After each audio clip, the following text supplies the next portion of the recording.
Yo, it's your boy Agallah the Dawn, and right now you're listening to the Producer Podcast with my guy, Krazy Drayz from EFX. Let's get it. You already know.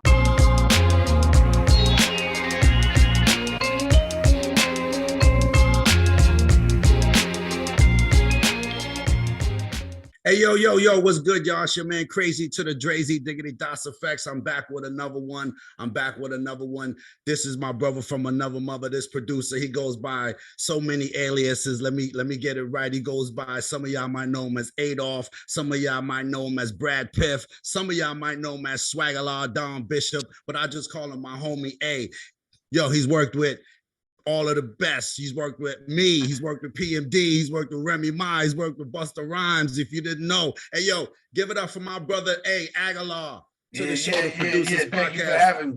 Thank what you up, for having me, beloved. Thank you. I'm excited to do this. It's, you know what I mean? It's been a while getting here, so yeah.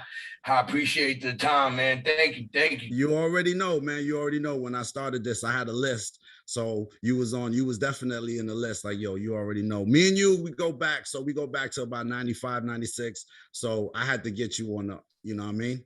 Oh yeah, and the history got to get told. So you know what I mean. Let's get to it. So yo, let's get to it. So hey, me and you linked, I think back in, I tell it as 95, but you tell it maybe a year earlier.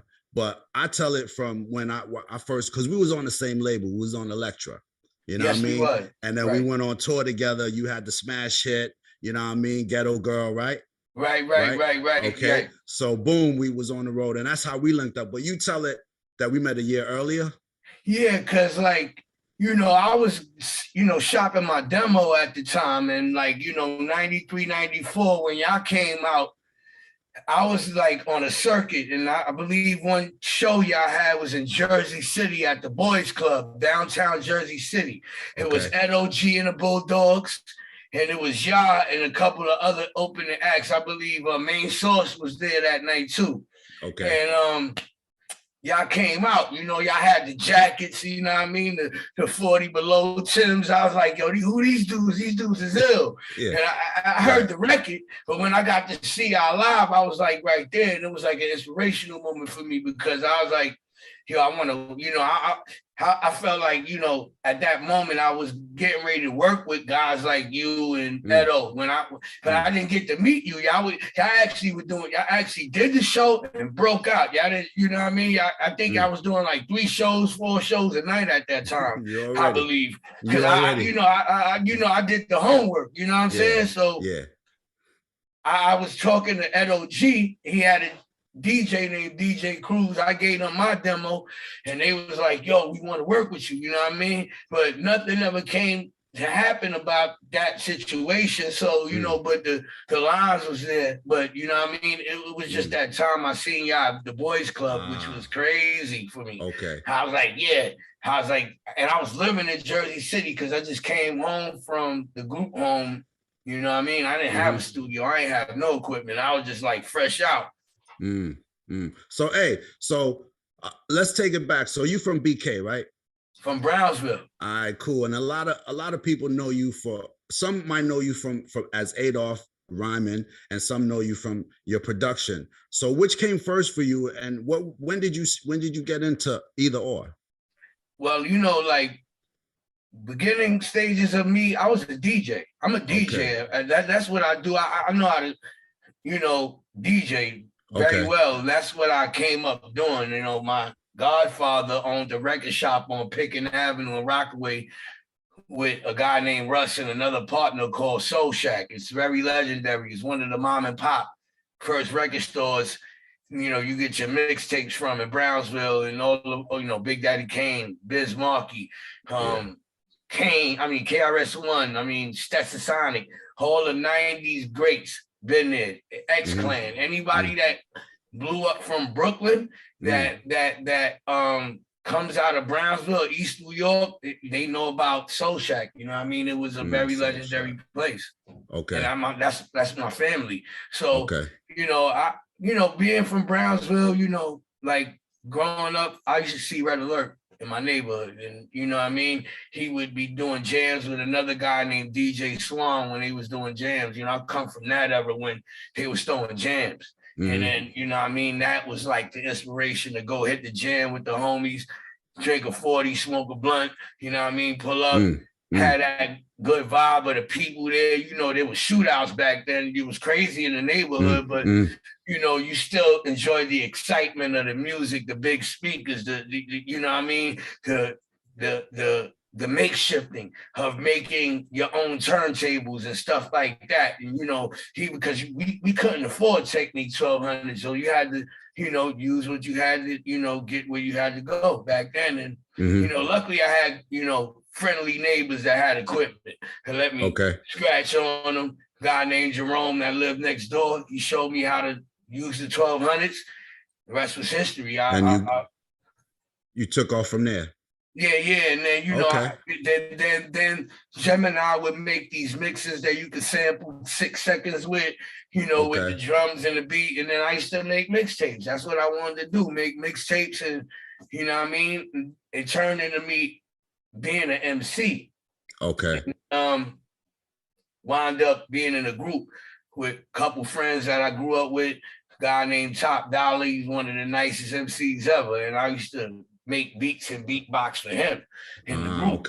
And we won talent shows in Brooklyn. And you know what I mean? We didn't get no deal from it, but we was just young having fun. We didn't know about getting a deal at this time. And you know, life just kept happening for me. You know, I was in the streets too, and you know, didn't have that father figure, didn't have, you know, that investment, because it wasn't really hip hop wasn't, you know, for my family, it didn't come to fruition until I made the gamble, you know, to make the assessment to go find studio time, you know, wherever I was at. And it was like, you know, nobody wanted to make beats for me. So this is where I had to come in and figure out production. You know, being I was a DJ, I was like, I know what beats I want, because I DJ and I know how to make, you know, beats off looping, and I was doing that on mixtape. So I guess, you know, time progressed, and I wound up, you know, getting, you know, my first equipment later on, the MPC. You know what I mean? Which was my first professional equipment with the S950. And you know, I made beats from there, and you know, I wound up landing my, you know, you know, placement with Tommy Boy. They signed me at first, but how it happened was that I was unsigned hype of the Source magazine. Maddie C. And that's when I was on a roof with Redman and Method Man. We was all freestyling, smoking blunts. You know what I mean? And it was on the top of the Source building, and Jonathan Schechter seen me in a cypher.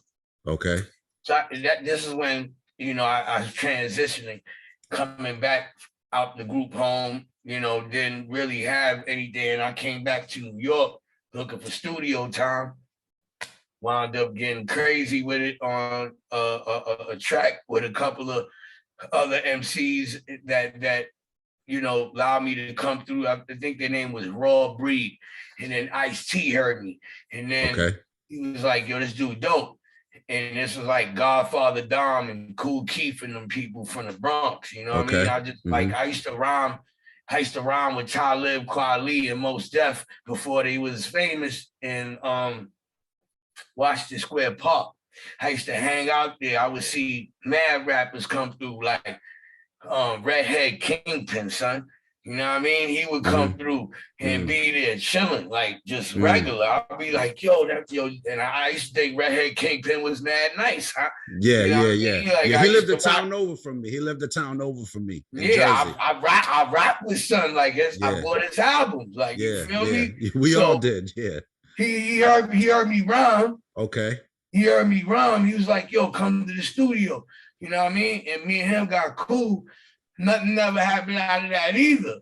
Because I was young, I was just still, you know, trying to get familiar with what the industry was like. And he was already blown up at the time. He was doing shit with Teddy Riley and shit. Yeah. So I was like, all right, well, you know, I'm gonna keep it moving. I went back to the park. I met this dude, KRS-One brother, ICU. Okay. I met ICU. ICU heard me rhyme. We was all in ciphers because I used to battle everybody. I ain't care who you was. I'm trying to smoke you. Like, my name was Adolf the Assassin at that time. Okay. So we was like competitors in that park. You know, Supernatural will tell you, Most Def will tell you, Talib will tell you. There's so many MCs, the Bush Babies, they was all there. You know. Let me just ask you, hey, when you doing all of this and you killing MCs left and right, how come you're not shopping your beats to them at the same time? Because I knew you more as an MC. So why'd you take that angle? Well, when I was making the beats, because I didn't have my equipment at that time. When I was like I said, I just came back home and I was just getting familiar with the New York scene again. Okay. And then I wind up meeting a guy named Bobby Crawford, R.I.P. Bobby Crawford worked with Tim Dog. I used to use his studio. I walked, and it was on Bond Street in Broadway, and that's where I started working on more production because I was getting familiar with the MPC. I was getting familiar with the MPC 60, and it was just a trigger, you know, a drum machine trigger. It didn't filter. It didn't do none of the, you know, super effects that you have today. So I had to, you know, learn the 950, and I didn't go to school for none of this. It was just, you know, nobody does. Stuff that I felt that I knew I could apply to making beats because I knew the sound, you know what I mean? And I just felt like if I could get to know how to use these equipment on my own, and I didn't have a lot of people teaching me. It was a long time before I, you know, got to learn what MIDI was, got to learn what was, you know, triggering, you know, certain, you know, sounds and how to filter, how to EQ, all that was a high science. I didn't know what I was dealing with high science back then, you know what I'm saying? You're already. So let's jump to 95 then. Okay, so by 95, you have your deal, right, with Elektra, and you produce your Before that was Tommy Boy first. Right. But then I want to jump to when me and you kind of link up, because that's when you kind of come on the scene, quote unquote. You got your deal, you doing the beat for your joint, you know. So take me up until there. So how do you come across producing the Ghetto Girl joint, and how does that get you in the building? What got you in the building? Well, how that came about was I wound up meeting a guy in Queens named Greg, DJ Greg. He was a guy that worked at New Tribe with Fred Joe and Sticky.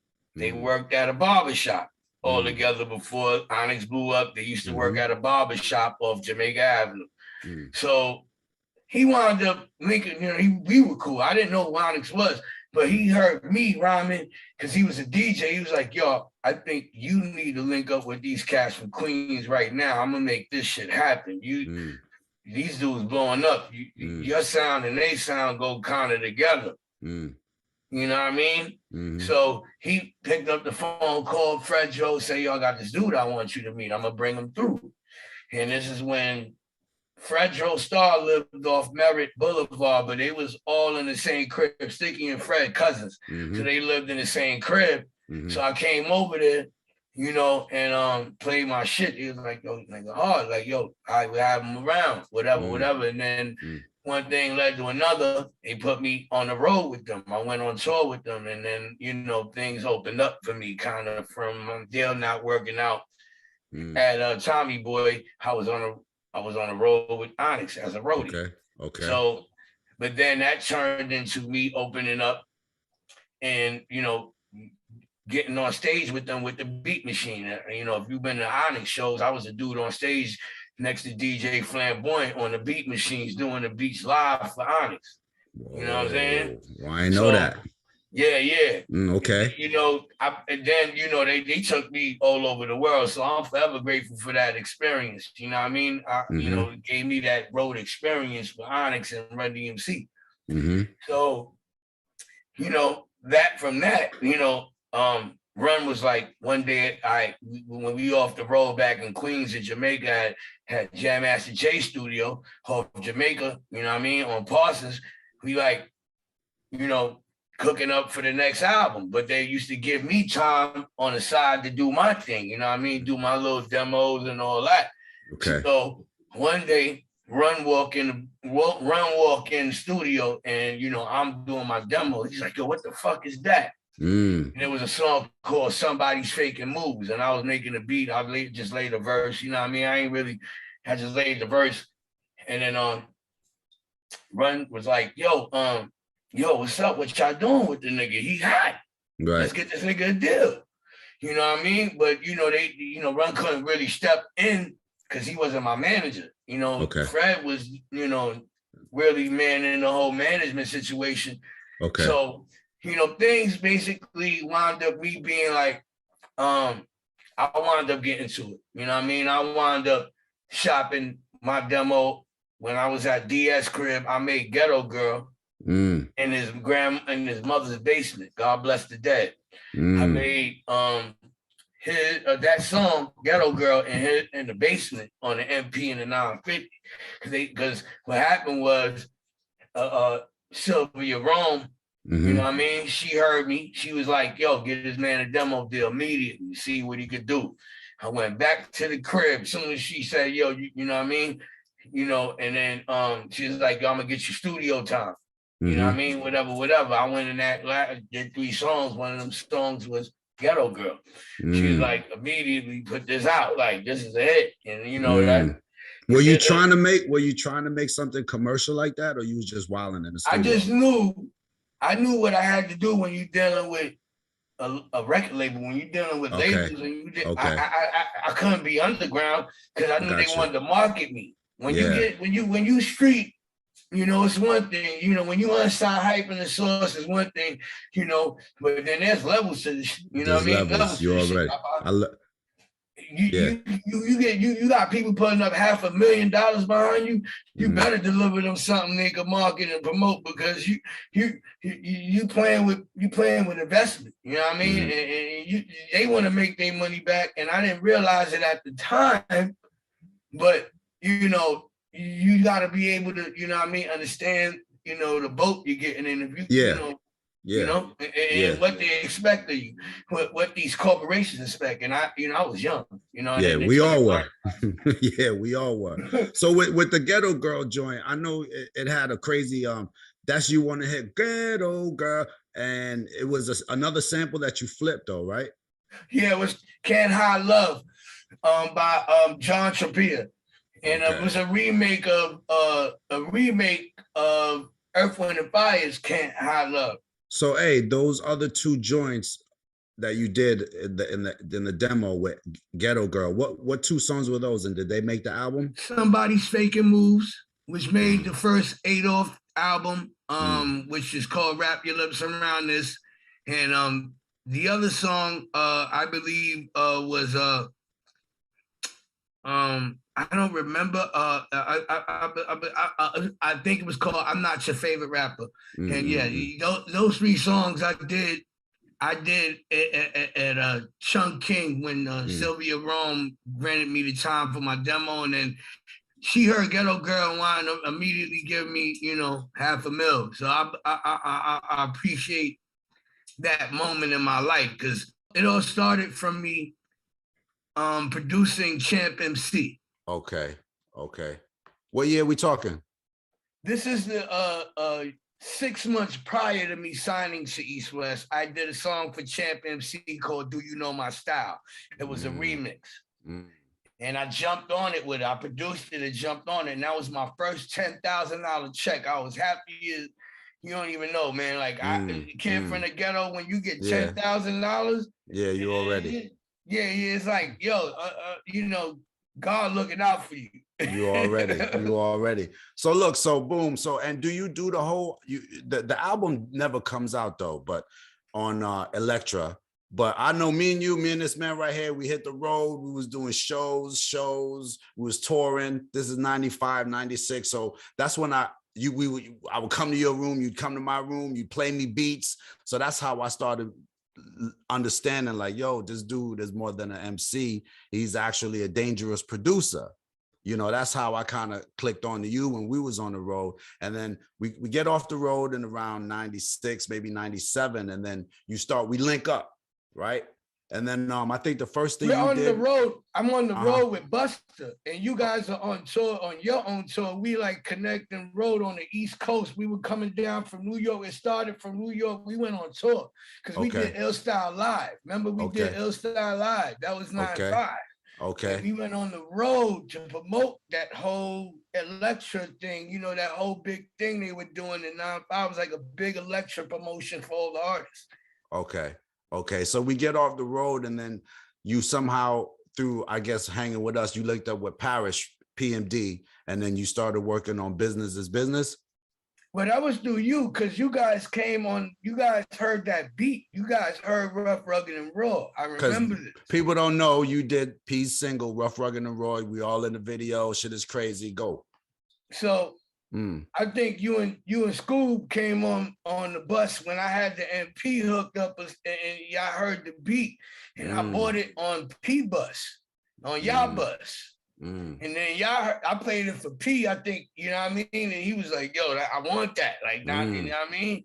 And, you know, history was made right then and there. You know what I'm saying? Like, I think that's how it was like, yo, you know, y'all brought me in, you know, and we started working a lot together. And that turned into me doing Parrish's single, and he wound up getting a deal with Relativity for like $1 million.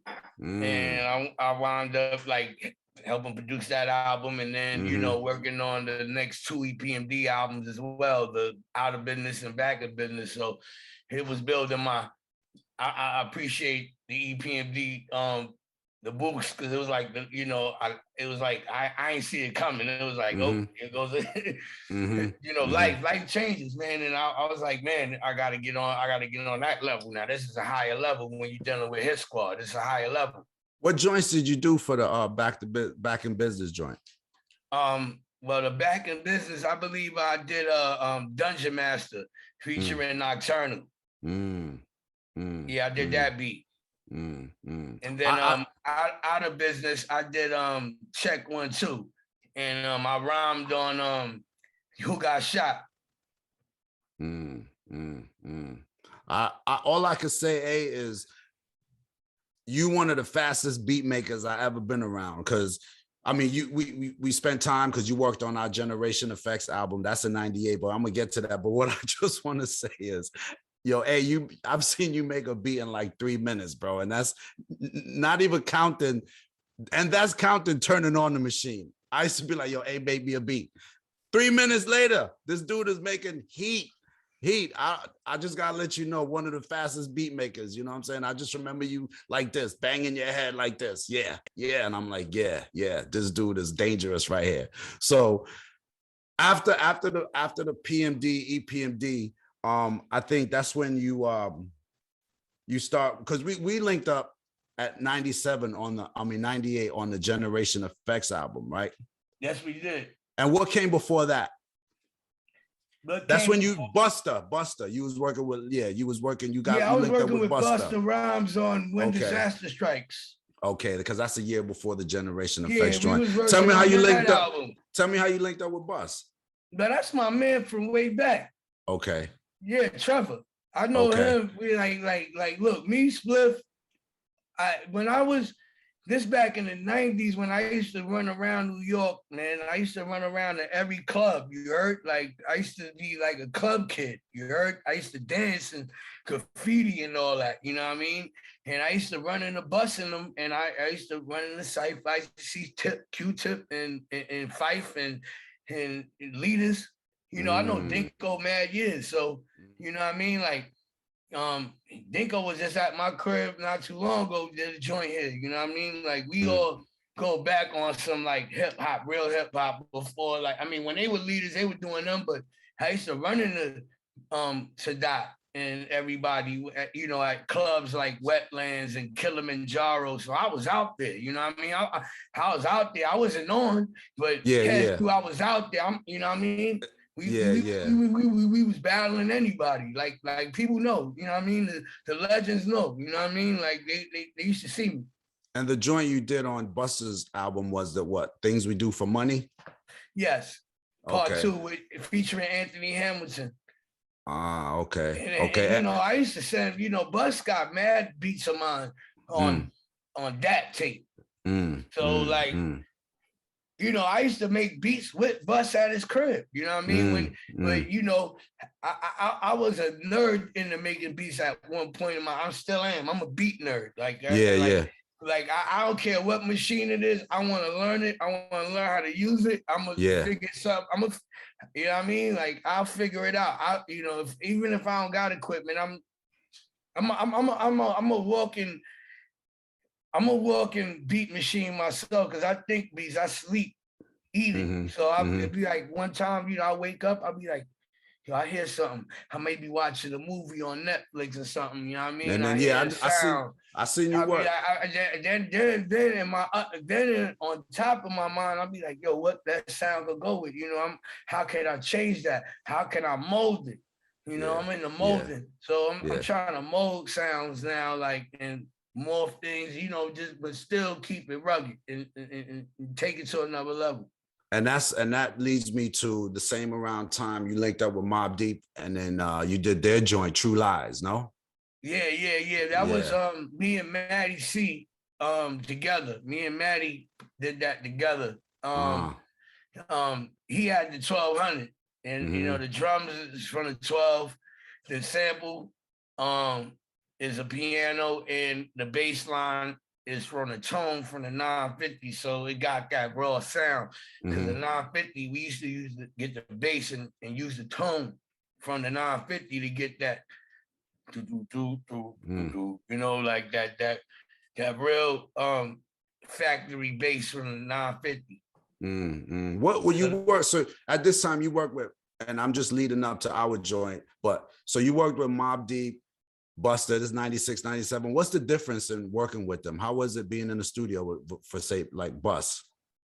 Well, Bus more animated, you know what I mean? The Mob more calm collective, you know what I mean? They more calm collective, you know, they wild, but you know, this is different vibe. It's Queens, you know, Queens vibe is a little different than Brooklyn vibe. I would say that, but artistry wise, Busta, you know, Busta's always working, you know what I mean? He's always like trying to anticipate, you know, and I you know, I seen that in the studio with him when, you know, he'll have a session, you know, he'll be in the studio, he lives in it, you know, he's a studio rat, so he lives in the studio. And then, you know, I've seen moments that, you know, like I met Rudy Ray Moore, you know what I mean, one day, like, just, you know, like he was doing the intro for Bus. On I think, because Bus records a lot of, Bus got albums and albums and albums that he didn't drop yet. He got a reggae album he ain't dropped yet.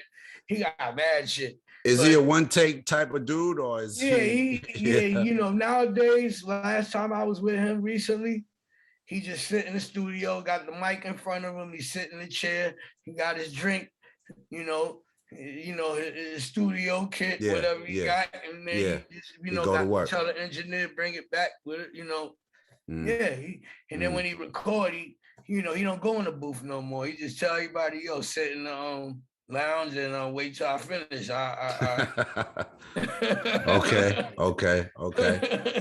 Okay. So, and we were all on the same label around that time too, in terms of us and Bus and you. So 98 rolls around, it's time for us to do Generation Effects, right? So I reach out to you and you come to the crib, you bring all your stuff, you basically set up in the crib. It's like, it's a work, play, mansion crib. We got the pool, we got the basketball court. It's a whole lot of stuff going on. You waking up 6, 7 in the morning. I'm coming down. I'm seeing you working on beats. You know what I'm saying? So tell me about that time. Tell me about, because a lot of people don't know, before I get into it, it was 98 Generation Effects, and you did Somebody Told Me. You did Raw Breed. You did the title track, Generation Effects. You did New Stuff. You did Change. And I want to tell you too, Adolf, we went to some country and big festival, man, big crazy festival. And some of the fans holding up Change. You understand? So yeah, we had to perform that record, Change. That's a big record over in Europe. Oh yeah, yeah. You got video of that? Yeah, of course. I got footage of it. I got pictures of it. Okay, yeah, I would love to see I can send that. you the picture. Yeah, that's crazy. And tell me about that process for you. How was that working on that album with us? Man, working with y'all was a dream come true to me, because it was like y'all was at the pinnacle top tier of hip hop at that moment. And I was like, yeah, like, and I knew Hit Squad was going through changes at that time with you know what was happening with P&E. Mm-hmm. And for them to get back together after that was just a blessing, you know, and to be part of that, you know, I don't know. It's some things are unexplainable where you look at situations and you never know what's going to happen for your life. But, you know, the work, I believe in, you know, putting in the hard work and the dedication and allowing myself to get to that level. And at that time, you know, the sound, I understood where y'all was at, but then adding my sound to y'all sound, I think, you know, made it more of us like, you know, getting that new sound out. And it was like we were all teaming up, you know, your ideas, you know, and my ideas together. And we put those things together, man, and we made history. You know, I look at it like, you know, people gonna look at that for years and years to come. You know, when they look at the whole discography, when they look at everything. But, you know, I was just trying to grind, you know, when you ain't really got much, you gonna do something with what you have. You know, most producers got mad records in their crib. I done lost crates and crates and crates I wish I could still have, you know what I mean?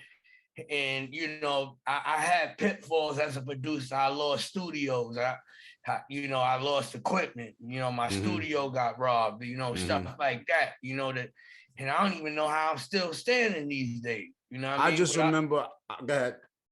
But, you know, I felt that time, you know, was a blessing, you know what I mean? For me to be there at that moment around mad plaques like you got in the background.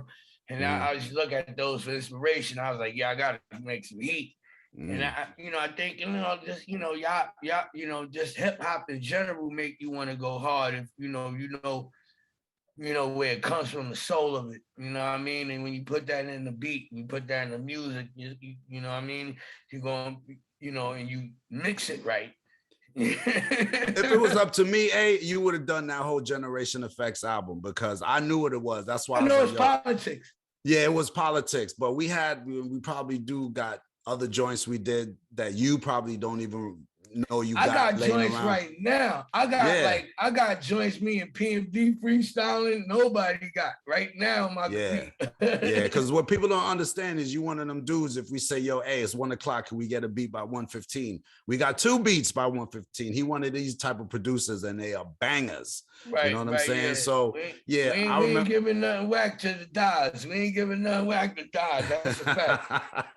We ain't giving nothing whack out. Period. So that's your album. For me, that's the Adolf album. For those of y'all don't know, this man is basically, we put the album in your hands. Like he said, it was just labeled politics, that he didn't do the whole album. You know what I'm saying? But Raw Breed, you rhyming on Somebody Told Me. You wrote the hook to Somebody Told Me. You know what I mean? We was going through, the industry was going through craziness at the time. So somebody told me that this rap shit was fun. Learn to smoke mad weed and cop big guns. Yeah, that's bullshit. Yeah. yeah. That was the album. That was a hard one. I love that joint. That's classic. I love that joint, man. For me, that's the Adolf album. That's what I call it. So we do that album, right? And we put it out. You go off. I just know you was in my life, and then boom, you was out my life. And next time you come up, I think I see you working with you working with Group Home, and you working with Guru, you know, you doing the Jazzmatazz, Ballhead Slick, you doing all this stuff. So talk to me about the Guru experience. Well, you know, I know Preem and Guru, you know, they you know, like I said, I be in Brooklyn, and you know, me and Lil Dap know each other, you know, from way back in the days. You know what I mean? Like when Queen Latifah used to throw parties at the Puck Building. I used to, like I said, I used to run in a lot of cats running around partying. So anyway, you know, yeah, me and Dap, you know, we know mutual friends. So we wound up like one day linking up Havoc, you know, Dap too. Havoc gave Dap this ASR, and Dap ain't know how to use the ASR. He called me like, yo, can you help me out use it? Because I know the ASR 10. And I used to work on it at Prodigy grandmother house, God bless. So, you know what I mean? Like I said, I know Havoc and P too, you know what I mean? From, you know, like early days. So I then we, you know, then we start working on, you know, Group Home's second album. A tear for the ghetto. Yeah, we started working on that, like, you know. And this is 99. This is, for those who don't know, this is around 99. I just wound up being like, you know, the guy that, you know what I mean? I was like, you know, I'll put it to you like this. I feel like my career as a producer and as an MC is similar to a basketball player. You know what I mean? You know, got good skills, might not stay on the team for like, you know what I mean, 2-3 years, and then go to another team, help this other team out. I just love basketball, you know. You a journeyman. You a journeyman. Yeah, I'm a journeyman. You definitely are. I could, you know, I could get y'all to the championship. I got championships under the belt. I can help y'all get to the chip. You know what I mean? Yeah. Vince Carter, definitely. you know what I'm saying? Vince Carter. You know what I mean? Yeah. So you end up doing Run for Your Life. That's for the Group Home album, right? Right. And how was it working with them? Those are my guys too. Yeah, I mean, overall, man, you know, Dap, man, you know, he's a unique individual when it comes to finding beats and you know how he finds his flow. And you know how he winds up, you know, picking something in the sample. He you know, like he really into like, you know, things that match his voice. You know what I mean? It has to match, and the drums gotta match. It just all gotta match him. And we were able to do that and get that rocking, that, you know, that album. You know, I still don't know how it wound up being an album, because he came to me like, yo, I want you to hear this. And he played me 12 O'Clock Brooklyn. And when I heard that, I was like, yo, that shit hot. You know what I mean? And then they pressed the single, you know, they pressed the 12-inch for 12 O'Clock Brooklyn through Will Agallah. And then Will was like, yo, why don't you work with him? And Will was, you know, one of my homies too. So he was like, all right, yo, you know, let's work it. Fuck it. And we did that album, and, you know, about a month, 2 months, came with that shit. I love that album. That album is like really, really slept on to me. If people ain't heard that second Group Home album, they need to check it.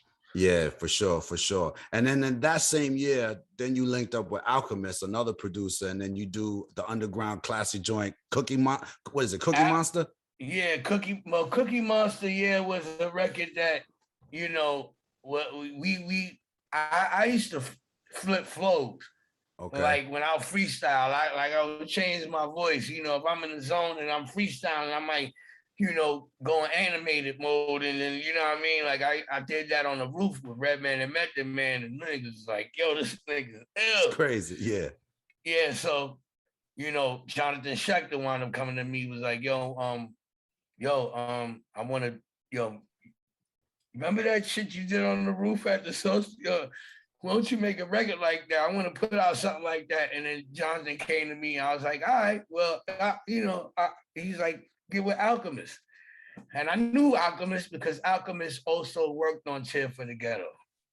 And we were working together on that as well. All of us was in the studio. So we wound up working on that too. So me and Al wound up working on other shit too after that. it's crazy how domino effects happen for people. But I mean, you know what I mean? It's like, you know, it was a domino effect for me because I was putting out a lot of good material. People, hip hop was loving the shit. You know, there's so many, you know, even the features, you know what I mean, that I was doing at that time, you know what I mean, was surprising a lot of people about, you know, if I could rhyme or not, and, you know, be at a superstar level. And I was just like, well, you know, I mean, shit, you know what I'm saying? Like, I'm gonna show up. You tell me to show up to the studio, I'm gonna make sure my shit hot. When I lay it, it's gonna be fire. I ain't wait, you know what I mean? I need to just let people know though, if they don't know the Cookie Monster joint, go listen to it. It's one of the most creative rhymes I've heard, you know, in a while. It was smart. It was a smart. Yeah, I got another rhyme called The Robot Man you need to check out. That shit gonna fuck you up. If you never heard The Robot Man by Agallah. Okay. It's not out. I don't know if it's out. Like, you know, I took it off the net, but I'll send it to you. You know what I mean? This shit will fuck you up because it's, you know, I rhyme with conceptual shit, you know, like I like, you know, I like going to different levels, you know, and not being in, you know, one box. You know, as an artist, you know, I mean, some people like to just stay in the same box. I like to, you know, experiment. You already know that same thing here. That's why we stopped doing the Iggity and people wanted us to keep doing it. It's if you're a true artist, that's what you do. You always change up. You feel me? So yes, sir. Yeah. We all do that. You know what I'm saying? So then that's about 99 and 2000, 2001. That's when you link up after that. You link up with God rest his dead Guru, right? God bless the dead Guru. Guru, me and Guru, we basically had a friendship. We wound up like, you know, linking up. He was doing Ballhead Slick at the time and invited me to the studio a lot. And we wound up doing you know, Rolling Dolo. Rolling Dolo. And I also jumped on another song that he did, Lights Out. Okay. And it was produced by Master Ace. And I wrote the chorus for that. Okay. And I jumped and I rhymed on that, but that was also used for the last Gangstar album. The last Gangstar album that was released, but Premier remixed it. And but I did work with Guru. I did also did on the Jazzmatazz. Guru. Yeah. It was called Mashing Up the Earth featuring Junior Reed. Yeah, Mashing Up the World. And that was like when I knew I was going on a different level as far as production because it was a reggae inspired track with jazz, with the jazz feeling. And I sampled that from a movie called Better Tomorrow. From you know, I don't know if you up on Child Young Fat and you know, the guy who made Rush Hour, the director, well, you know, I forgot his name, but yeah, he's a big director. But you know, I like soundtracks, so I got that from A Better Tomorrow soundtrack, sampled that. Guru loved it. Prodigal Son jumped on it from Wu-Tang, and yeah, Junior Reed on the hook, and it was on Jazzmatazz. So I'm great to be a part of that project because Guru's no longer here with us. He's a celebrated figure in hip hop, you know, and that was my man. You know, it's crazy.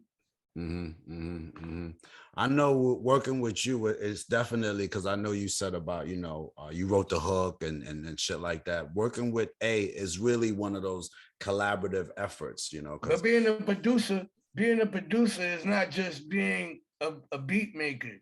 It's also producing a song, producing the hook, making sure the bars are, you know, making sure the artist spitting everything on time, making sure the words are sounding clear, making sure his, you know, the art sounding correct to the music and directing it. You know, it takes a lot to make a great song. I mean, you know, I'm still working on a song for the last 2 weeks. You know what I mean? But at the end of the day, you know, you want to change your life, you got to put that work into it. You know what I mean? Yeah, and it takes that. That's good for the young guys to hear producers, because a lot of them, they just do the beat, send it off, or sit behind the board, and they're not really they're not really a part of, you know, the whole making of the song. The process, so it's a process. It's a process, you know. Yeah. So, hey, 2000 rolls around. I'm trying to go year by year, follow your moves, and then boom, you link up with another great one. You link up with Pun. Right. Well, that was through you know, Tony Touch. There was an album right here that I have called The Peacemaker. Okay. I mean, Tony Touch, The Peacemaker. It was on Tommy Boy. And I did it was called The Foundation. You did the Foundation. Yeah, with Big Pun featuring Sun Kiss and another guy. Yeah. I believe where's that song at? Yeah, and Reef Hustle. And then I did Class of '87 featuring Big Daddy Kane, Cool G Rap, and KRS-One. Big records, bro. Yeah. I you know, thank Tony Touch. He, you know, I had some memorable moments, man, in that session doing that album because it was like all nothing but greats, Positive K, Guru in there. People, like we all in there at the same time, and I'm the youngest cat in there. I got footage of it. You know what I mean? So it's like, oh, we need that, eh? Yeah. Actually, Tony Touch has a series where he has it on his YouTube. It's his episodes on Tony Touch's YouTube that he has the footages of him making Peacemaker and stuff like that. Now help me with my memory. Is it Pun? Is it Packing the Mac in the Back of the Act Pun at this time? It's middle of Little Italy. She didn't do Little. Yeah. But Pun was going through a lot at this time when we did this. Okay. This is like his second album. Okay. When he act like during his second album, he was going through weight.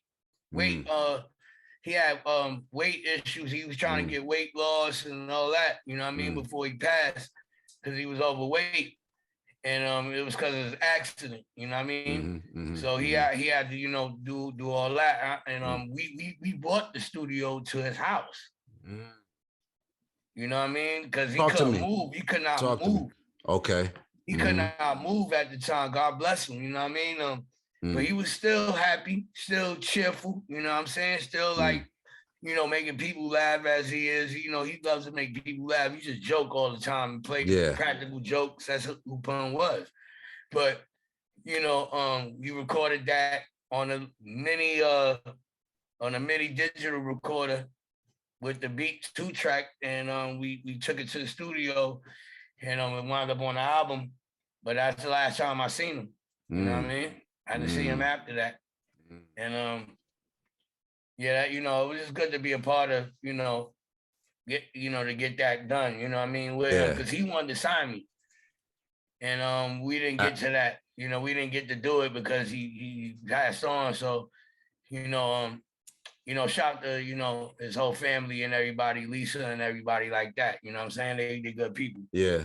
Now, everybody who heard you either make a beat or rhyme, wanted to sign you. I damn near wanted to sign you. You already know, so, and you was working, and on that album, you worked with Chris, one of the greats, which I worked with too, KRS-One. We did Represent the Real with him, and all I remember is him in the studio going crazy, and I'm sitting there with my pad like, yo, this is crazy. I'm in here with the God, you understand?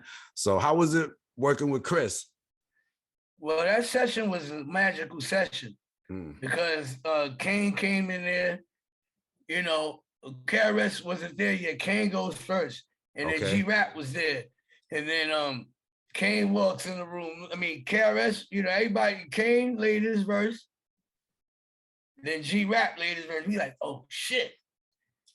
Like, Kane just killed it. Like, then G-Rap coming, we like, oh, shit. G-Rap on this game. We like, what's going to happen next? So then Chris comes in, like, oh, shit. Like, this just becomes like the ill trifecta right there. And then like, Chris goes in the booth and didn't even write it, just freestyled it. I witnessed it. Chris is magical. Something And about yeah, he's magical. Like, and for those of y'all who don't know, this joint is called Class of '87, so you got to check it out. You know what I'm saying? Tell me about that beat, eh? Well, I was making beats every day at that time, and I was, It was just another one. Yeah, Tony told me, come to the studio with your beats, and we was in the D&D. We did all this in D&D, the legendary D&D studio. So we in there, Tony, got the engineer. He like, making sure that, I got my own area, because it's a small area, not too big in there where you can sit down and, set up without, people disturbing you and you want to cook. So I was cooking up in there constantly in that room. You know what I'm saying? I was just cooking up shit because I like hearing my shit loud. Yeah. And I don't hear, just, and then they heard that beat. It was like, what the fuck is this? And I was just taking it to another level. I was like, yo, this that shit. He was like, this class. And then Tony was like, this class 87 right here. And then they came and, and laid that shit, man. Like, it was nothing. It was just like watching a legendary moment, you know what I mean? It was like House having a private show for me. Like, over my beat. Right. Like a private show over my beat to have all three legends over my production. I'm like, bro, nobody's here to watch this. Me, Tony. Yeah. Them three. Me, Tony, and the engineer. Yeah. Crazy. Nobody else. It was like six history. dudes. And it's history being made. That's crazy. Yeah. So listen, 2005 rolls around, right? You doing stuff, then you link up with another legend, another one of my favorites. You link up with the infamous Sean Price, God rest the dead, again, and you do a joint with him on Monkey Bars. Right? Talk to me. It wasn't on Monkey Bars. It was my song at first. Okay. Because it wound up on Grand Theft Auto. It's Agallah featuring Sean Price rising to the top. Okay. I put that on Grand Theft Auto. That's listed as Agallah featuring Sean Price. When you play Grand Theft Auto 3, you hear Stretch Armstrong saying Agallah featuring Sean Price, because Stretch Armstrong came to me and said, yo, I want you to do a joint for Grand Theft Auto. So I was like, all right, I'm happy as hell. I ain't play the game. Yeah. So I know what I was doing. I just made a joint. I was like, and I was working with Sean at the time because he asked me to give him beats. So I was like, all right, you know what I mean? Because he needed beats, to do his joint. So I wound up getting him to the studio and we did that song, and I wound up submitting that song to Stretch, and it wound up on Grand Theft Auto. 3. Which wound up 3, right? You know what I mean? Which sold 17 million copies, probably 18 now, excuse me. Big. A lot of people know that song, Rise to the Top. Yeah. So it wound up on Sean Price album. I let him use it, you know what I mean? I was like, yeah, you want to use it for the album? Go ahead, you can use it for the album. Okay. You know what I mean? Because I wanted him to blow up, you know what I'm saying? Yeah. Whatever it was going to take for him to blow up, I was behind him at 100% for him to do his thing too. We got to use that, you use it too. You know what I mean? You want it, might as well use it too. You know what I'm saying? Like, shit, that's what happened. You know what I mean? Let me keep it with the gaming, because you've done some more stuff. You did Midnight Club 2, that's in 03, right? Right. And then you did NBA Live 08. Guys, I didn't do a song. I did the song on Midnight Club. I did one song on there featuring Night Guys. And I also, then I wound up getting into scoring. I wound up getting into bigger jobs of scoring video games. And that's where NBA Live 08 comes in. I don't have a song on the game, but I did score all the production on the game, the beats that you hear on the game. Levels. And then also wound up scoring for UFC. Undisputed with Brock Lesnar on the cover. And I'm a big UFC fan, so that was, I felt like Dana White needs to holler at me if he needs some beats, you know what I mean? You already. Was coming out and fighting, because I'm into that, you know what I mean? Like that's That's what DM I him. like sports. DM them. DM them. Yeah, this is the age of Instagram. That's what makes it so easy now. You already know. You know what I mean? You already know. So then, so that was in 01 with the Grand Theft Auto 3, and then boom, in 2005, then you reuse it again with Sean, right? And then you do another joint with him called what is it, Jail Shit? Yeah, I produced that. I produced yeah, with that. Rock on it. Yeah, I produced that, and you know, that made his first project, and then he wound up working with a lot of other producers after that. That, you know, that first album was classic. It took off for him. Yeah, you know, we kept recording other records throughout. You know, I will, you know, feature him on my records and stuff like that. And you know, he'll always be a legend, you know what I'm saying? Like, in his own right, you know, for what he did, you know, period. And I think, you know, he he's a figure he's still celebrated in the hip hop community, you know what I mean? Whether he's here or not, you know what I'm saying? Like, people still celebrate him, and it's good to have, you know, work with cats like that. You know what I'm saying? I didn't realize, you know, growing up with him would lead into us becoming, you know, hip hop legends, you know, and putting our, you know, mark on hip hop itself. You know what I'm saying? I didn't see that as a dream coming when we were younger, because I know him since we were kids, and we would trade Coleco cartridges. You know, you never imagine. Yeah. So talk to me about your in 2005, 4-ish, 6-ish, 7-ish. You talk to me about your Diplomat affiliation. Well, people knew at that time what I was doing. My name was out, you know, pretty much, you know, concrete already at this point. And, you know, I was living in the Bronx, and I met a friend of mine who introduced me to a guy named Shice Bubs. And me and Shice met through a friend of mine named D Doubler, who's no longer here. And we basically, got to know each other. I didn't really expect nothing of it. It was like more of a like, you know, what up, yo, you cool with my man? All right, yo, you know, people, you know, shoot the breeze, kick it out. You know, I used to go to Harlem a lot. So, you know, they heard my music one day. Like, yo, son, nice. You know what I mean? And he's like, you know, well, what you doing? Kind of shit. And I was like, yo, you know what I mean? I'm just getting money, man. Whatever. You know what I mean? I ain't trying to get it. You know what I mean? You need me on your team. Basically, you need me on your team to take you to the championship. Yeah. That One part. of those. Right. Yeah. You know what I mean? Like, you know what I mean? So what do you start doing with them? It wound up being another situation with that. Okay. And like you said, and I met Uncasa through Shice Bub. We wound up connecting and getting in the studio and recording songs. After a year, we got to know each other, and then things started to, you know, we made mixtapes first with Diplomats, and then they would sell them on 145th Street. So I would be on a few songs. I wound up on a Diplomat volume of 4 or 5, I believe, and the song was "Keeping It Gangster," and then people, you know, that song wound up taking off on the Diplomat Volume 5. So I was like, all right, I'm part of this now. And then, you know, I'm not part of Dipset though. I'm affiliated with them because I'm dealing with Purple City. But then, you know what I mean? Whoop. Things, you know, start blowing up. We start making noise. Purple City start making noise amongst Dipset, and then a guy named Chuck Wilson and you know, Chris Lange reached out to me, and he was like, "Yo, what up? What can I bring us?"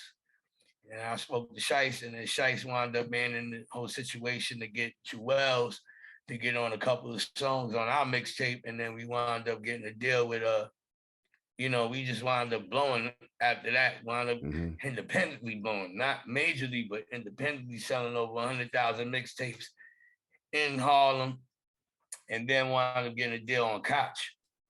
Koch wanted to sign me. Aaron Glumbat wanted to sign me directly, but what happened was he, you know, Chuck and I had songs with Purple City in them already, so we wound up doing that album, and then they gave me a solo deal independent deal on Baby Grand to put out You Already Know.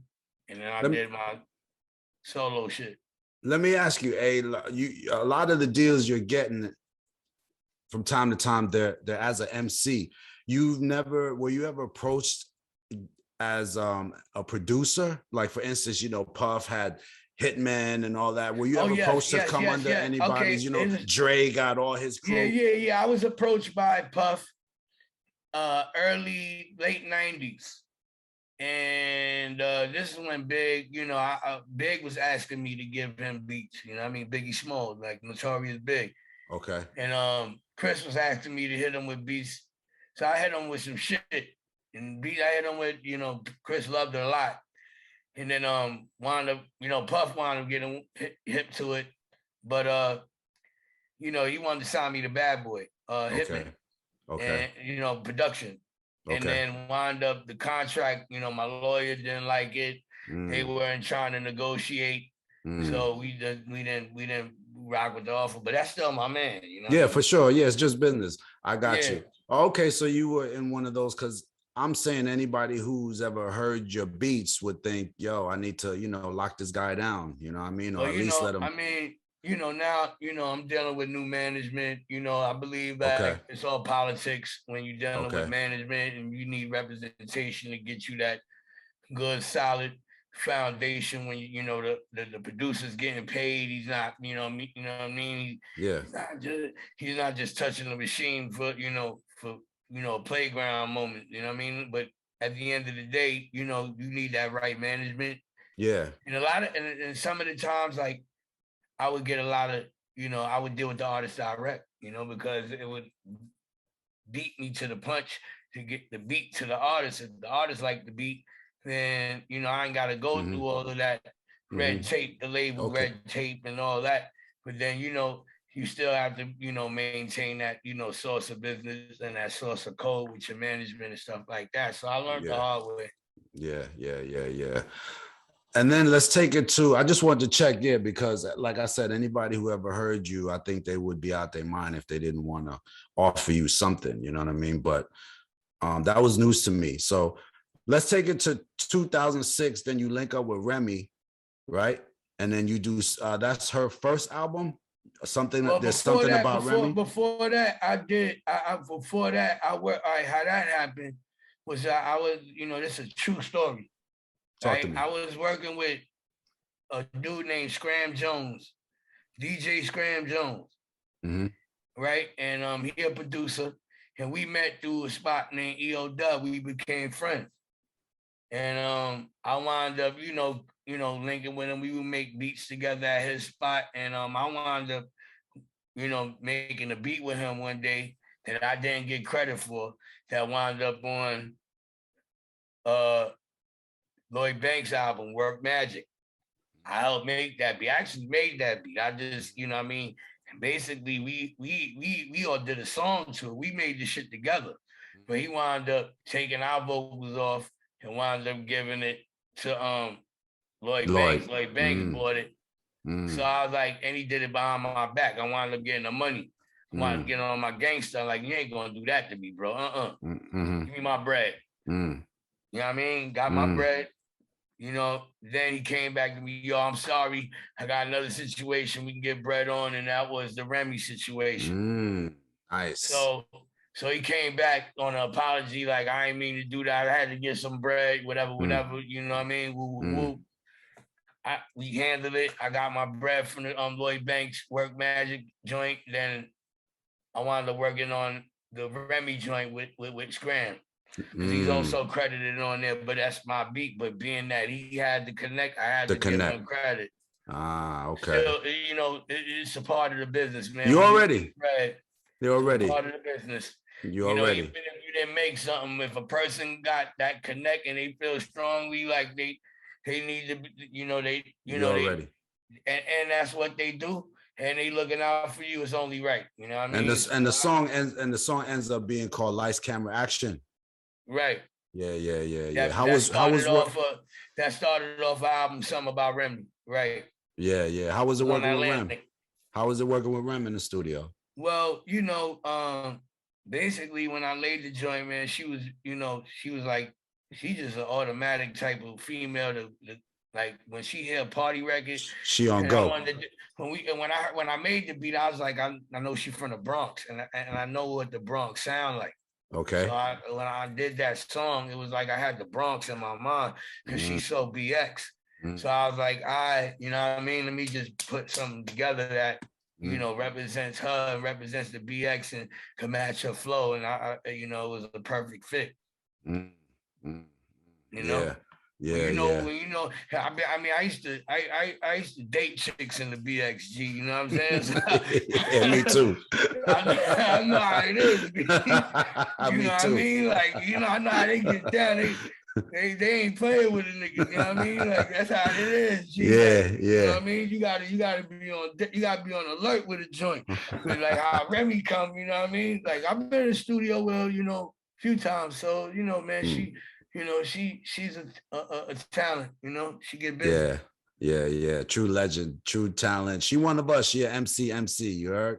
You know what I mean? She's serious about that mic, that paperwork, that pen game serious. So boom. So then I just want to jump ahead because you got so much that you've done, but the latest that project, if I'm not wrong, is The Gods Have Arrived with my brother from another mother, Sadat X. Y'all did some stuff, right? Y'all put it in? No, that's my latest collab project. I got other projects like but that's the latest collab that I did with major hip hop artists. I believe Sadat is a legend, and we known each other as well back since the early 90s, and we wound up, we've been doing joints with each other, throughout the years, and then we just like, man, we might as well put an album together. And then he called me, he had his daughter last year, 2 years ago, and then we wound up like John, his daughter being born, we wound up getting the album done, and wound up, man, like getting a deal with Fat Beats, the independent release, but it wound up making a lot of noise. And we just like basically it was a good, I love that album, man. It just dropped so many jewels on it, and you did the whole thing? Yeah, I produced the whole thing. And basically he, working with him, he's a natural. To me, he's Dave Chappelle of rap. You know what I mean? Like him and Dave Chappelle. I don't know the way Dave talk, the way he rhyme. To me, is he's like that type of voice. You know what I mean? When he says something, it's not what you say, it's how you say it. Nah, yeah, I've always loved the way his voice came across. Yeah. That always has come with that real, he ain't about the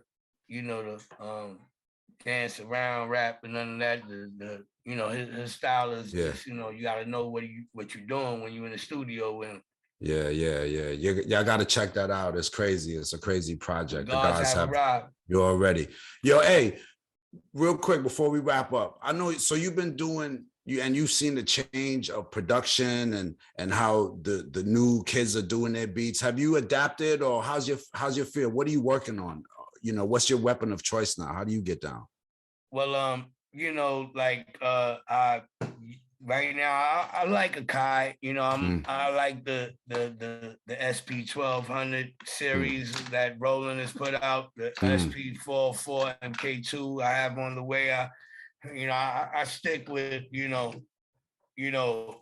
Logic, now, this joint right here, it's the MPC 1.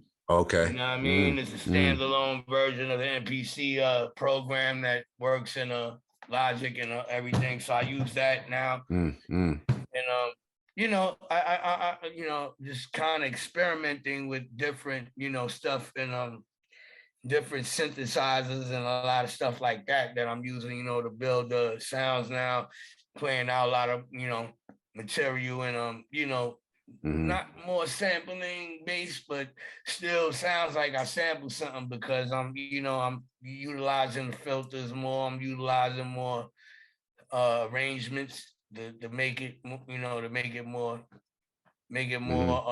presentable now, not just a monotonous loop.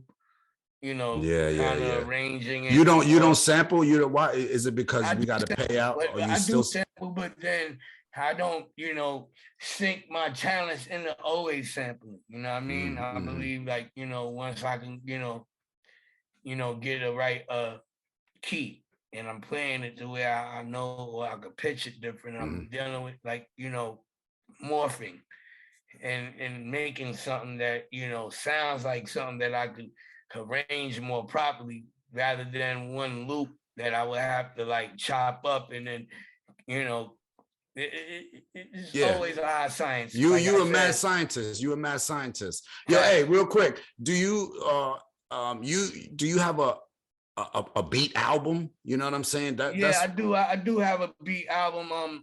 Agallah Instrumentals Volume 1 is on my website, www.agallah.bandcamp.com. You can go purchase it there. There's some on YouTube, I believe. Okay. And I also have a Volume 2 video game beats and stuff like that I put out. It was like all cartoon based off all cartoon beats and stuff like that. Well, I gotta go check these beats out, man. I'll send you links to them. You know what I mean? Yeah. Because I think you one of them dudes that people need to hear your work. Forget the rhyming. I'm talking about the beats, because you one of these dudes that once you hear Agallah's beats, it's gonna change you're gonna want to write something to these beats. You know what I'm saying? It's one of these dudes. More than definitely. We can land a soundscape for any artist. You know what I mean? We there. Before I go, let you go. Production wise, who are some of the producers? I know a lot of people like Premier, Pete Rock. Who are some of the producers that you were looking up to or inspired you? Marley Ma. Definitely Marley. I believe Marley is one of the, one of the best, the choppers of hip hop that invented chopping, that took it to another level at that time. And ghost drumming underneath, chopping loops. He definitely was a pioneer. Definitely will be. Is a pioneer. And I believe, other cats. There's other cats that that I would say that Hitman Howie T. Yeah. Hitman Howie T. A lot of people don't give him the credit he deserves. That man, Special Ed, Chubb Rock, all them albums right there. You know what I'm saying? Like I looked up to him as well, because those albums had bangers and hits on it. Yeah. You know what I mean? He had Hitman in front of his name. How he was making hits. Right. He letting you know. Yeah. You know what I mean? I got it made. You know what I mean? Like all them joints, I looked up to him. A lot of other producers, man. I wish I could name more of Rip, but I would say Large Professor, you know what I mean? And he was definitely one of those dudes. Ultramagnetic, Cool Keep and Said G, and TR Love, I love their beats. Are you one of those producers when you get an album, were you one of those checking who did the joints? Yeah. I'm always into that, reading credits. That's what we was into back then. Going on the back of the album, who did this beat? If we wanted to go, know who did a beat, you would have to go back on that back of that album. Yeah. It is, a couple other producers, Beat Nuts, they definitely, Psycho Lesson, Juju, they definitely, what I'm saying? Some of the long time running cats from New York, I feel like, made a lot of dope beats. You know what I'm saying? I just was, around a lot of circles, man, that were production circles. Dudes knew that I had heat. I was making a lot of heat back then. Yeah. And just had to be around that community of it. You got to be around the community of it to love it, and understand it. And I feel like, the early pioneers though, man, like, even with Jazzy J, you know what I'm saying? Like Jazzy J from the Bronx. You know what I'm saying? Like Diamond D. Yeah. You know what I mean? I worked with Diamond D on my first album. I respect Diamond D a lot. You know, I feel like he bought a lot. You know, with digging in the crates, digging in the crates crew. Yeah, so I'm actually. It's a few. I'm actually interviewing Diamond D soon. So yeah, he's definitely OG with Shout to him. Yeah, Shout with to that him. first That's album. my guy.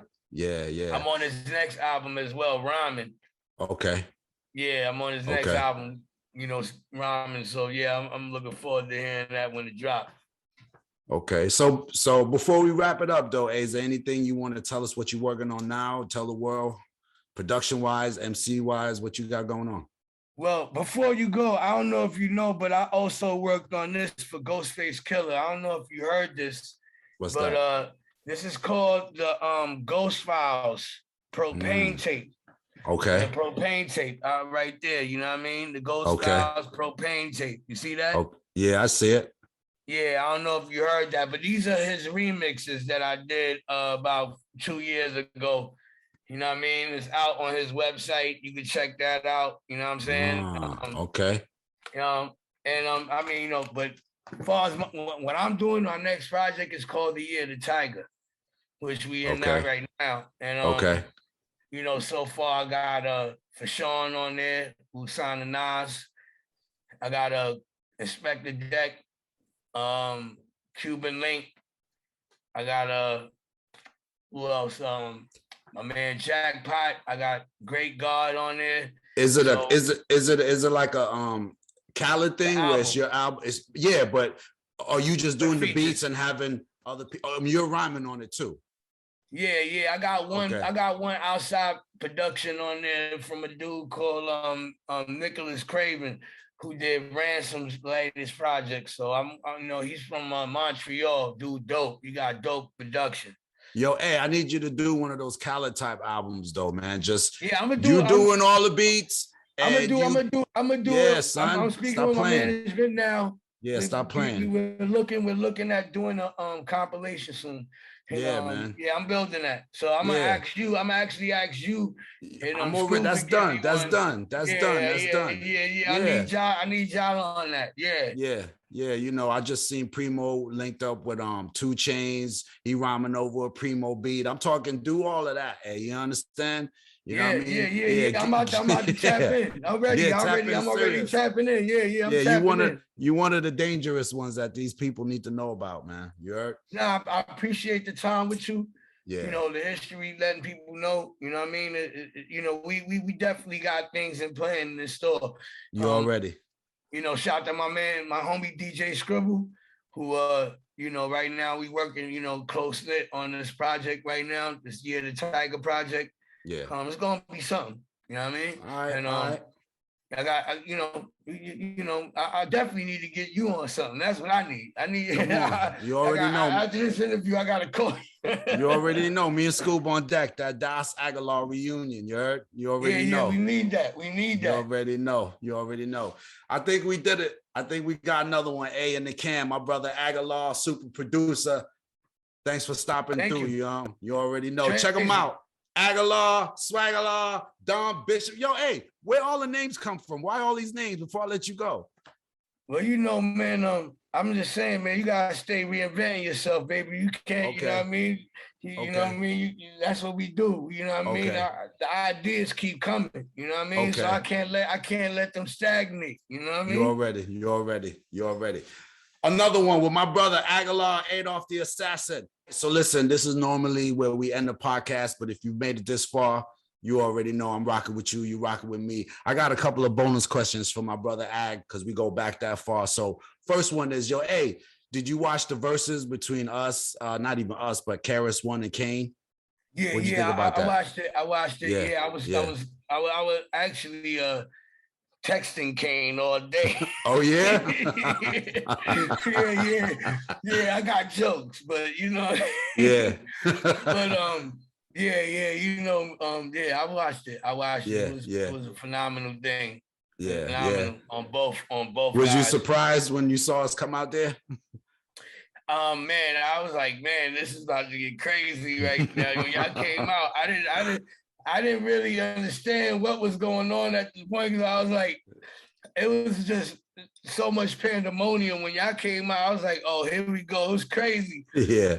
And you know, it was a moment, you know what I mean? Because I know you team KRS, I'll team Kane, you know what I'm saying? I gotta stick with my man, I guess. You know what I mean? That's my guy. Even though I love KRS, they both brothers, we all brothers, but that night I was team Kane, you know what I mean? I was like, oh my God, they go my fam right there. Yeah, it was crazy for me too. I was chilling, minding my business, and all of a sudden my phone rang. My phone rang, and it was Chris. He was like, "Yo, Drayzy, you ready?" I'm like, "Whoa, I think I know what you're talking about." So yeah, that was crazy for me too. So on another one, I got another one for you. You worked with a lot of the greats, man. Like you worked with Pun, Chris, Kane. Who's in your top 5 MCs? Oh man, that's you worked with Sean Price. My top 5, definitely, I would say, it's a tie. The number one is a tie between Rakim and Kane. For one, it's like 3 runners up for one. Rakim, Kane, KRS, Coogee Rap. That's 4. And then the last dude. I mean, this is like Mount Rushmore. Mount Rushmore. Yeah, this is my Mount Rushmore 5. The last dude, I'm gonna give it to you right now, is Brother J. Okay. X-Clan. Yeah, I believe Brother J was like lyrically was like just as good as Rakim, but on a different level. I felt like he had that pen, you know what I mean? And he, you know, he was like, I believe one of the dopest. And then, you know, I do got favorites though. Like Special Ed was one of my favorite MCs. You know what I mean? I like Special Ed. You know, me too. I grew up listening to Ed rhyme. You know what I mean? I like the way Ed used to rhyme. Like, you know what I mean? And then, you know, East Flatbush Project. I don't know if you ever heard this song called Carried by 12, rather be carried by 6. You know what I mean? And it was like this joint, it was like a single. But I was really into underground hip hop a lot. I would listen to a lot of dopeness from around the area, local stuff.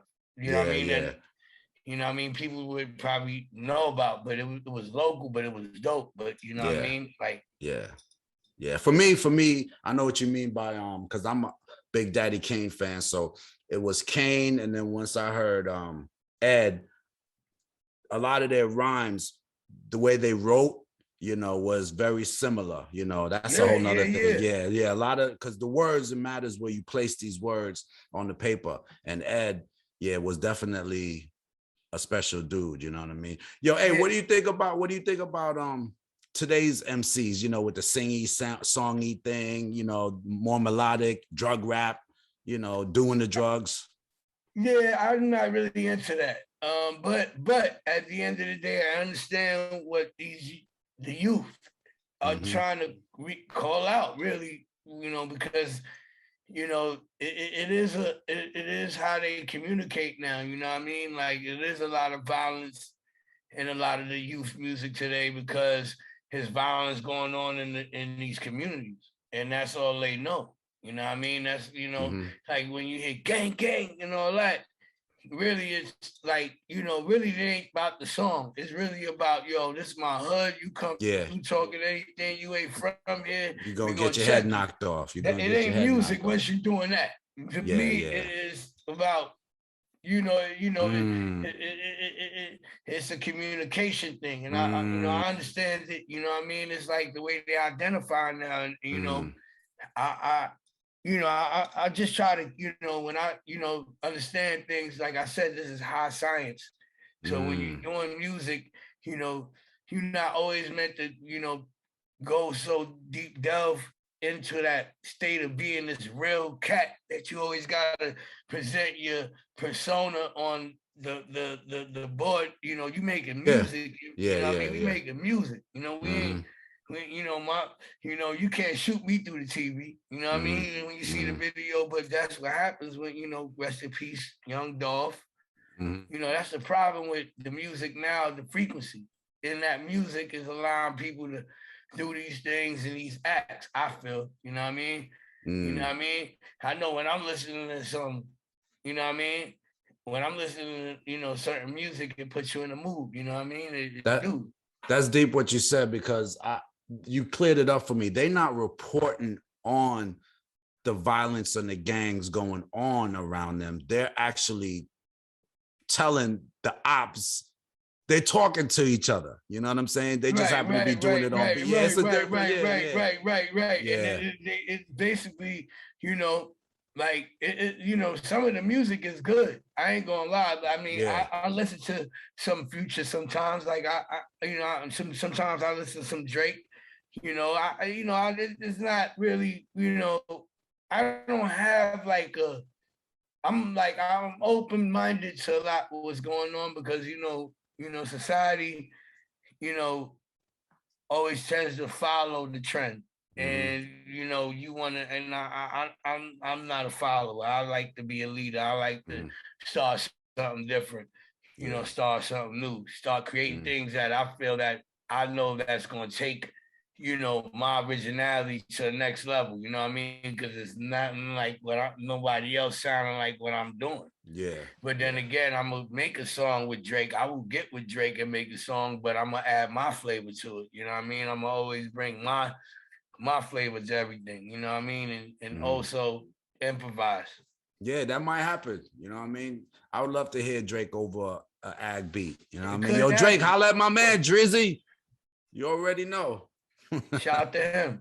You already. So that's all I have for y'all. Couple of bonus questions on the Producers Podcast with my brother from another mother, Agallah, the assassin. Hey, yo, hey, you already.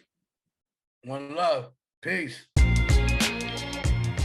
Thanks for joining me on today's episode of the Producers Podcast, produced by my guys, Raj and Vic at the Creative Content Agency. I couldn't do it without them. Big shout out to them. If you like what you heard today, please share it with everybody that likes to hear about these kind of stories behind the beats with these amazing producers. Also, if you happen to be listening on Apple Podcasts, please give us a 5-star rate and review. Also for the crew over at Spotify, you know what I mean? Please do what you do over there. Listen, follow me at my social site, you know what I mean? At Krazy Drayz. That's KrazyDrayz. Leave me some messages, leave me some questions, leave me some ideas. You know I'm gonna holler back at you, because that's just what we do at the Producers Podcast. Hey, yo, once again, thanks for tuning in. See you next time. Peace.